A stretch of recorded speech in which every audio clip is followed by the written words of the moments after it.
Kauban na to si Bro Victor Sandy, bro. Yeah, Bro Victor Sandy of Diocese of Dumaguete. Dumaguete. Bangrata.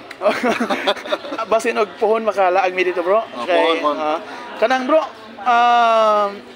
pwede og kining inspirational, bro, para sa atong mga kaigsuonan nga kanang mga lagad sa simbahan, bro. Kanang uban nga wa may time good kay mga daghang kayo kakulian, daghang kay rason ba? Unsa may imong ikasultian, bro? Ako ikasulti sa atong mga igsoon ni Kristo, ilabi na katong mga hilaw-hilaw pang taon nga hapit na taon igo taon sa mga tahod sa mga pastor.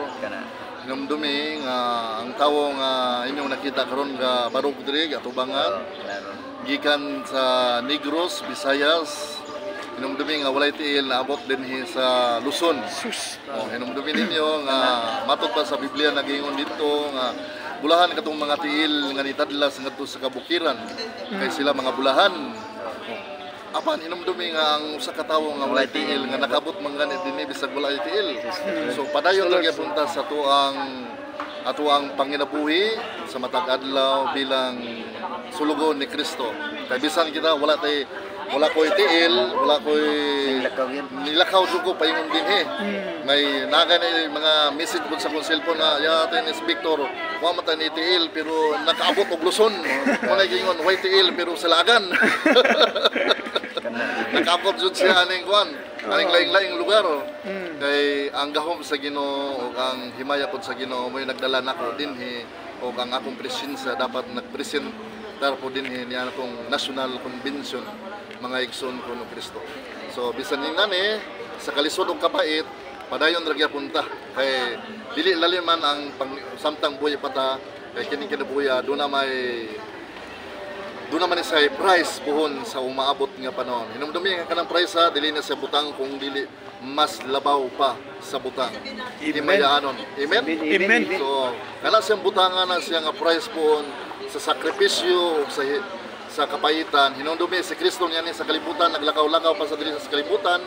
Hinumdumi dili siya nakatagamtam o kahayahay kung dili mga kasakitan o pang himaraot ngadto sa mga tawo nga gikan sa mga kadagkuan sa gobernador o sa mga ubos ng buli. How much more nga kita giluwas na sa dugo ni Kristo nining kalibutan na naanata ni Kristo. Pero kung layo pa ka ni Kristo, nagpahinomdom na siya nimo nga ikaw naa pa ka sa halayo nga mga makatagamtam sa himaya sa Ginoo. Kaya once gani ikaw naay mga problema, dunay mga kasakitan, kapaitan, mga sakit, gana siya magpasabot na siya nga special ka sa Ginoo. Wow. Yes. Naamang kay mga problema. Kaya once ang tawo nga walay problema, hinumdumi nga si Satanas ni offer ni Lord Jesus Christ ug daghang mga things, daghang mga grasya na kung muluhod ka kanako akong ihatag nimo ni tanang mga butanga. Pero si Kristo nilimod niya anang mga butanga ni Satanas. Kung dili unsa gingon, simbahan nga imong Dios.